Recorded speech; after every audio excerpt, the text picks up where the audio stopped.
opportunity untuk sharing session terkait dengan pemilihan tema untuk kompetensi kepemimpinan. Oke, baik. Assalamualaikum warahmatullahi wabarakatuh.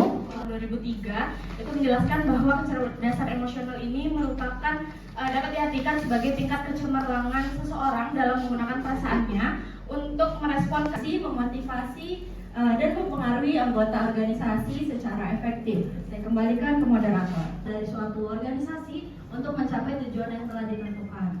Selanjutnya ada gaya kepemimpinan.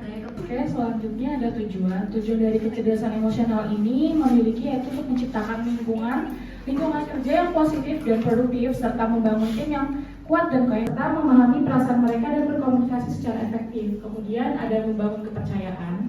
Membangun kepercayaan ini adalah pemimpin yang dengan kecerdasan emosional tinggi dianggap penyayang dan mudah bergaul sehingga Hal penting yaitu adalah empati yang merupakan kemampuan untuk merasakan dan memahami sudut pandang dan emosi pada waktu kondisi yang sesuai, bukan menyembunyikan tapi disesuaikan dengan waktu tepat dan kondisi tersebut. Yang itu dorongan dari dalam individu yang membantu mereka dalam bergerak dan menuntun diri untuk menuju sasaran sehingga individu tersebut dapat lebih inisiatif. Baik, selanjutnya ada kesimpulan dari semua pembahasan yang telah kami jelaskan tadi. Jadi, kecerdasan emosional ini memiliki peran penting dalam pengembangan kompetensi kepemimpinan yang efektif dan juga kecerdasan emosional ini bisa memberi kita kemampuan untuk lebih memahami pentingnya aspek emosional khususnya dalam mengelola tim dan juga analisis lebih lanjut menjelaskan bahwa kompetensi kepemimpinan efektif mencangkup untuk mengelola emosi pribadi dan juga emosi orang lain. Kemudian juga bisa meningkatkan performa kepemimpinan, begitu juga dengan urgensi dan komponen kecerdasan emosional dapat membangun kepemimpinan berkelanjutan yang efektif. Saya persilakan kepada kalian jika ada yang mau bertanya atau ada tanggapan yang ingin diberikan. Oke, silakan ya. Oke. Saya tidak bisa dari kelompok 6 ingin bertanya dari 6 gaya kepemimpinan yang ada tadi itu, gaya kepemimpinan apa yang paling efektif untuk diterapkan? Bagaimana cara meningkatkan kecerdasan emosional di organisasi kampus? Saya mau bertanya, bagaimana sih kecerdasan emosional itu dapat mempengaruhi kepemimpinan dan manajemen tim? Soalnya Perwakilan dari kelompok 5. Jika tadi ada dijelaskan mengenai kecerdasan emosional, nggak beda jauh sama pertanyaannya Lista tadi. Jadi bagaimana kecerdasan emosional ini dapat mempengaruhi kemampuan seseorang dalam mengambil keputusan? itu bagaimana tadi gaya kepemimpinan yang efektif. Mungkin untuk gaya kepemimpinan ini dapat menyesuaikan kondisi dan situasinya. Jika kelompok ini ingin mementingkan visi yang jangka panjang, bisa menggunakan gaya kepemimpinan visioner. Tapi jika dalam keadaan mendesak, bisa menggunakan gaya kepemimpinan otoriter. Mengambil keputusan karena dia dapat mengontrol emosi dari seorang pemimpin. Karena seorang pemimpin nggak mungkin mengambil keputusan dalam keadaan emosi karena bisa aja berdampak buruk pada organisasi dalam kedepannya. Jadi kecerdasan emosional ini bisa membantu pemimpin itu mengenali emosi dirinya sendiri, juga mengenali emosi dari anggota kelompoknya sehingga dia bisa lebih mikir untuk mengambil keputusan lebih matang dan rasional. Sebelumnya perkenalkan, nama saya Agar Jenisa. Di sini saya sebagai moderator dari kelompok 3, di mana kami akan menjelaskan pengambilan keputusan dalam kepemimpinan dan dalam mata kuliah kepemimpinan dan administrator kesehatan dengan dosen pengampu Ibu Sumarni SKMMkes Mas. Ada konsep dasar pengambilan keputusan dalam kepemimpinan di mana menurut James itu keputusan sendiri adalah pemilihan di antara alternatif Berdasarkan perasaan atau firasat. Keputusan bisa diambil dengan Ini ada organisasi pengambilan keputusan dalam kepemimpinan. Pengambilan keputusan dalam kepemimpinan ini memegang peranan krusial dalam menentukan arah, kinerja, dan kelangsungan suatu organisasi. Pengambilan keputusan itu yang pertama ada respon terhadap perubahan dan kritis. Pemimpin yang tegas dalam mengambil keputusan akan mengurangi potensi konflik dalam kepemimpinan. Terkait komponen-komponen utama dalam pengambilan keputusan, yang pertama ada identifikasi masalah atau peluang. Solusi harus dievaluasi berdasarkan kriteria tertentu seperti efektivitas, biaya. Ini ada contoh kasus dari kami, mungkin bisa dibaca juga dari PowerPoint yang saya kirimkan dan bisa Baik, mungkin saya langsung lanjut ke pada kesimpulan pemikiran yang melibatkan pemilihan satu dari beberapa alternatif untuk menyelesaikan masalah. Di mana dalam kepemimpinan mengambil keputusan ini sangat penting untuk menentukan arah kinerja. Dalam pengambilan keputusan tadi kan ada beberapa pendekatan. Nah, dari setiap pendekatan tadi ada kelebihan dan kekurangannya masing-masing. Misalnya kan tadi ada pendekatan ya dijelasin oleh Disha. Mau tanya pendekatan yang efektif bagi seorang pemimpin di dalam organisasi yang ada di kampus. Kelompok 5. Jadi tadi kan kalian sudah menjelaskan penerapan pengambilan keputusan. Nah, pertanyaannya dari studi kasus yang kalian ambil itu apa penerapan pengambilan keputusan yang cocok untuk diambil? Keputusan yang cepat itu penting dalam berjalannya sebuah organisasi. Nah, pertanyaannya itu bagaimana pemimpin dapat mengelola resiko apabila resiko dengan lebih baik melalui pengambilan keputusan yang cepat. Tentunya pada pengambilan keputusan yang cepat itu tentunya ada resiko-resiko yang tidak terpikirkan oleh pemimpin tersebut. Untuk pertanyaannya Angel, yang mana yang bagus diambil dalam penerapan keputusannya itu ada di studi kasus kedua, di mana kepala sekolahnya itu mengambil keputusan, tapi dia itu kayak mengajak guru-guru dan staf yang lainnya tuh untuk sama-sama mencari bagaimana keputusan yang baik. Nah, tersebut itu yang paling tepat karena bukan hanya dari kepala sang pemimpin, tapi juga pada staf-staf dan anggota-anggota untuk mengambil keputusan bersama agar bisa adil seperti itu. Jika teman-teman berminat akan dijawab di YouTube di video teman-teman. Terlampang kali kita nanti. Selamat siang teman-teman semua. Selamat siang. Kami dari kelompok 5 akan mempresentasikan hasil diskusi kami mengenai kompetensi kepemimpinan dengan topik perilaku manajemen konflik dari mata kuliah kepemimpinan dan administrator kesehatan. Ada Lilita Novia Deborah, Kristan Florencia Laja, saya sendiri Felisan Karangan, Ivana Indah Julia, Priscilia Tomalimpin, dan Sri Dwijanti Mutiara Sugiya. Konflik untuk memacu peningkatan kinerja. Oke, selanjutnya ada manajemen konflik. Manajemen konflik itu merupakan proses yang membantu. Manajemen konflik adalah proses mengidentifikasi, menganalisis, dan mengatasi konflik yang terjadi di suatu organisasi. Kita menghadapi konflik, yang pertama itu kita harus mengutamakan yang namanya komunikasi. Ada beberapa orang mungkin yang sulit untuk menerima manajemen konflik tersebut yang mungkin nantinya dapat menghambat komunikasi satu sama lain. Yang kedua, kerjasama dalam organisasi menjadi terhalang Untuk menjaga lingkungan dan hubungan agar terhindar dari konflik terbuka. Caranya dengan menghindari hal-hal sensitif atau yang berpotensi dalam menjadi konflik.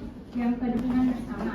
Kompromi adalah metode penyelesaian konflik dengan bernegosiasi pada pihak-pihak yang berkonflik untuk mencari jalan tengah untuk menemukan kepentingan bersama, sehingga diskusi bersama dan mereka berbicara mengenai apa-apa aja yang perselisihan yang ada dalam perasaan. Selain itu juga mereka ini berusaha untuk melihat situasi dari sudut pandang orang lain. Sekarang di mana strategi ini mengedepankan penyelesaian masalah yang ada pada saat ini. Baik, perkenalkan nama saya Nanda Nugrafi, perwakilan dari Komisi 1.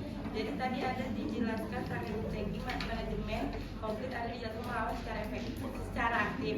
Pertanyaannya adalah apakah strategi melawan secara aktif ini sudah efektif dalam manajemen konflik? Baik, perkenalkan saya Disha dari kelompok 3. Sini saya mau bertanya, apa saja sih strategi manajemen konflik yang dapat digunakan dalam situasi konflik di lingkungan kampus? Sandra ini perwakilan dari kelompok 4. Saya ingin bertanya, tentunya dalam setiap organisasi pastinya memiliki konflik baik internal maupun eksternal. Tadi juga sudah disampaikan strategi manajemen konflik.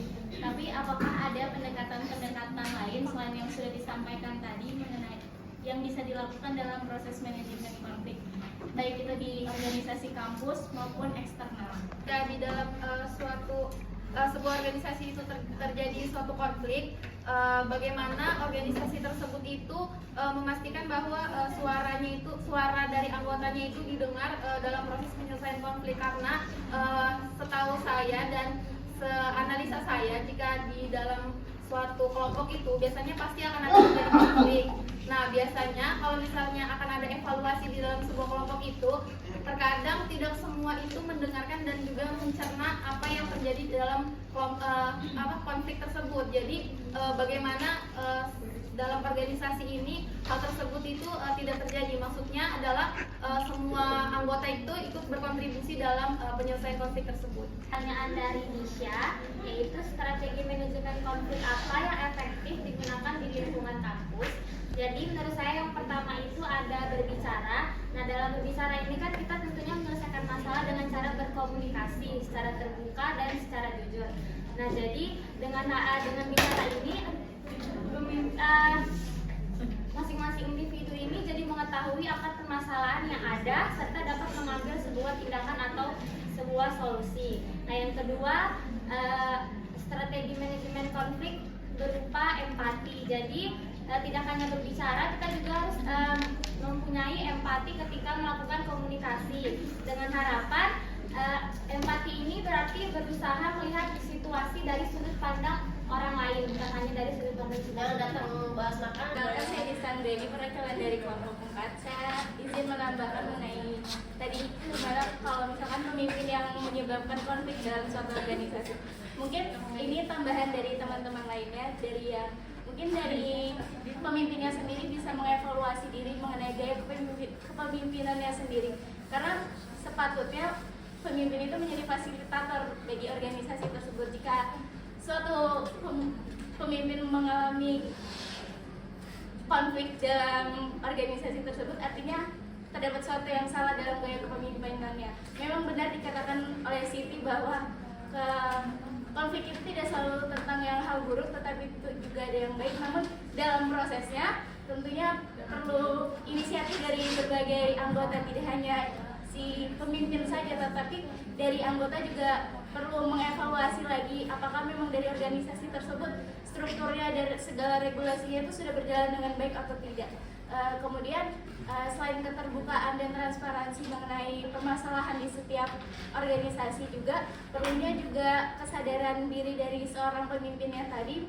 Jika memang dia sadar bahwa dirinya salah, bahwa harusnya itu diselesaikan oleh dirinya sendiri, dan jika memang tidak bisa diselesaikan dengan dirinya dan anggota organisasinya, maka perlu adanya peran dari mediator lain yang akan membantu konflik ini akan terselesaikan. Satu, ingin menyampaikan bahwa dalam suatu organisasi ketika pemimpin menimbulkan suatu manajemen konflik, maka yang terjadi adalah dinamika dalam organisasi itu akan berubah, di mana produktivitas dalam kerja pun akan menurun. Maka yang harus dilakukan adalah secara internal, di mana mediasi, kemudian juga dialog secara internal antara anggota dengan pemimpin. Karena kita tahu juga bahwa kepemimpinan tidak hanya berada pada pemimpin itu sendiri, tetapi juga anggota harus memiliki jiwa kepemimpinan. Nah, sedangkan jika dalam internal itu tidak selesai, kapan harus diselesaikan? Maka dalam suatu perusahaan atau organisasi ada namanya sumber eksternal, di mana sebagai konsultan ataupun HR, di mana mereka bertanggung jawab untuk menyelesaikan berbagai masalah tenaga kerja yang ada di dalamnya. Terima kasih. Oke. Jadi baik, saya izin menjawab atas pertanyaan tadi, bagaimana jika pemimpin itu sendiri melakukan konflik terhadap anggotanya sendiri, di mana tadi seperti yang teman-teman sampaikan bahwa pemimpin itu harus evaluasi. Namun di sini kita bisa juga anggota kelompoknya itu juga bisa mengevaluasi bagaimana kinerja dari ketua itu sendiri atau pemimpin itu sendiri, karena pada dasarnya dalam satu keanggotaan itu, satu tim itu adalah bukan hanya pemimpin yang harus terus bergerak, tetapi anggota kelompoknya juga, anggota timnya juga harus bisa sama-sama menggerakkan seperti itu. Jadi sekian dari sini. Terima kasih. Oke, baik. Ya, mungkin kita harus mengidentifikasi penyebab masalahnya dulu. Misalnya dari pemimpinannya atau gaya kepemimpinannya, terus misalnya dari cara komunikasinya, dan pada saat mengidentifikasi masalahnya itu jangan berfokus pada kesalahan individunya. Jadi kita berfokus kepada dampak dari keputusan atau tindakan dari pemimpin tersebut. Kemudian mungkin bisa melibatkan pihak ketiga yang netral untuk dapat menyelesaikan permasalahan tersebut. Itu saja dari saya, terima kasih. Oke, good. Ya, luar biasa ya. Dengan ucapan terima kasih. Assalamualaikum warahmatullahi wabarakatuh dan selamat sore. Assalamualaikum warahmatullahi wabarakatuh. Perkenalkan, nama saya Nur Asikin dari kelas 2022B dengan NIM 2211016089. Di sini saya akan menjawab pertanyaan dari saudara April, di mana pendekatan apa yang efektif bagi pemimpin dalam organisasi yang ada di kampus. Di sini saya akan menjawab pendekatan yang paling efektif bagi pemimpin dalam organisasi kampus bisa bervariasi tergantung situasinya, namun pendekatan logika atau rasional yang seringkali menjadi pilihan yang terbaik. Karena dalam organisasi ini keputusan yang melibatkan banyak pihak biasanya memerlukan pertimbangan yang objektif dan adil, sehingga menggunakan data dan analisa dari rasional akan memberikan hasil yang lebih transparan dan dapat diterima dari setiap anggota di dalam organisasi. Mungkin itu saja yang dapat saya sampaikan. Wassalamualaikum warahmatullahi wabarakatuh. Perkenalkan, nama saya Wirdu Ramadan dengan NIM 2211016029 dari kelas 2022B. Izin menjawab pertanyaan dari saudara Agra, di mana bertanya tentang bagaimana manage risiko yang tepat untuk pengambilan keputusan yang cepat. Di sini untuk manajemen risiko yang tepat ini ada dengan mengalokasikan sumber daya bagi risiko yang produktif dan non produktif. Jadi kita harus bisa membedakan mana yang produktif dan tidak produktif. Berikutnya ada membagi perhatian sebab dan musabab risiko, karena tidak bisa kita berfokus pada satu perhatian untuk resiko tersebut. Berikutnya ada mencoba berbagai skenario terburuk yang mungkin terjadi sekaligus menguji kemampuan strategi yang kita miliki. Berikutnya ada selalu menyiapkan perencanaan cadangan, karena ilmu strategi itu bukanlah ilmu yang pasti, karena yang tidak terjamin terkait akurasinya. Berikutnya ada komunikasikan ide, gagasan, dan strategi kepada seluruh lapisan anggota maupun kelompok agar koordinasi tersebut berjalan dengan baik. Sekian jawaban yang saya sampaikan. Terima kasih. Baik, perkenalkan, nama saya Rabiah Malia Ajis dengan NIM 2211016143. Saya dari kelas 2022B. Di sini saya akan menjawab pertanyaan dari Melita Andini yang bertanya bagaimana seorang pemimpin menangani perbedaan pendapat bawahan saat membuat keputusan. Sebelumnya itu kita tahu sendiri konflik adalah adanya dua kelompok yang saling bertentangan baik secara terbuka maupun tertutup. Tugas utama seorang pemimpin yaitu menentukan arah dan kebijakan risiko dalam organisasi. Keterampilan dalam proses penentuan arah dan kebijakan tersebut perlu didukung dengan kesadaran diri, keterbukaan, kepercayaan, kreativitas, dan kecerdasan seorang pemimpin. Ada beberapa cara yang perlu dilakukan dalam mengambil keputusan. Yang pertama yaitu pertimbangkan waktu dan tempat yang tepat dalam mengambil keputusan. Yang kedua, tunjukkan rasa hormat saat menyampaikan pendapat. Yang ketiga, fokus pada hasil yang bisa didapat. Yang keempat, tanyakan mengapa ia memiliki pendapat yang berbeda. Yang kelima, mulai dengan hal yang positif. Yang keenam, fokus pada hasil yang bisa didapat. Dan yang ketujuh, kendalikan emosi dalam pengambilan keputusan. Mungkin itu saja. Sekian, terima kasih. Oke, baik, untuk menjawab pertanyaan dari Dista mengenai bagaimana kecerdasan emosional ini dapat mempengaruhi kepemimpinan dan manajemen tim. Jadi, kecerdasan emosional ini dapat membuat pemimpin itu dapat lebih memahami dan mengelola emosi di dalam tim, sehingga kecerdasan emosional yang tinggi ini dapat menangani konflik, memanajemen tim dengan lebih baik, dan menciptakan lingkungan kerja yang lebih harmonis. Mungkin itu saja yang dapat saya sampaikan. Wabillahi taufiq wal hidayah. Wassalamualaikum warahmatullahi wabarakatuh. Baik, saya ingin menjawab pertanyaan dari Beda Apriani terkait dengan bagaimana cara untuk meningkatkan kecerdasan emosional di organisasi kampus. Terdapat beberapa cara, diantaranya yang pertama terkait dengan latih komunikasi yang baik dengan cara mendengarkan aktif, memberikan umpan balik yang konstruktif, dan menyampaikan pesan dengan jelas serta dengan penuh empati. Yang kedua, lakukan evaluasi secara rutin terkait dengan dinamika tim dan berikan juga umpan balik yang membangun atau kritik yang membangun. Yang ketiga, ajak anggota untuk melakukan refleksi diri secara terus-menerus secara teratur guna memahami bagaimana emosi itu dapat mempengaruhi tindakan dan juga hubungan dengan orang lain. Cara yang